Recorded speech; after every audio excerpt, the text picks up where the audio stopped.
নামকি আবার আজকে চলে আসছে গেস্ট আমি এসেছি বরিশালে।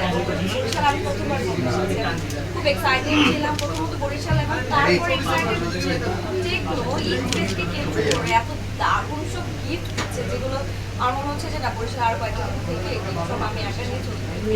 সো হ্যাঁ, খুব ভালো লাগছে টেকনো এই এত দারুণ সুন্দর করে এত ভালোভাবে সব কিছু রিপ্রেজেন্ট করেছে, দারুণ দারুণ গিফট দিচ্ছে, অনেকে অনেক কিছু পাচ্ছে। আর ঈদ মানেই তো আসলে নতুন নতুন গিফট, নতুন নতুন জামা এবং নতুন নতুন টেকনোলজি। তো আই থিঙ্ক এটা সবারই ভালো। আমি আছি বরিশালে, তো আমি খুব এক্সাইটেড ছিলাম যে আমি এর আগে কোনোদিন বরিশালে আসিনি, বাট এখন খুব ভালো লাগছে। এবং তার থেকে বেশি এক্সাইটেড যে টেকনো ঈদ ফেস্ট, তার থেকে বড় এক্সাইটেড যে টেকনো ঈদ ফেস্ট,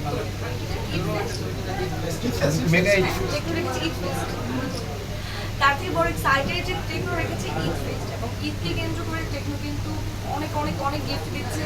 আর গিফট তো ঈদের সাথে আসলে খুবই ভালোভাবে জড়িত, ঈদ মানে গিফট এবং ঈদ মানে আসলে আনন্দ, এবং টেকনো জিনিসটাই কাজ করেছে এখানে। তো বরিশালবাসীর জন্য কিন্তু টেকনো রেখেছে অনেক অনেক অনেক।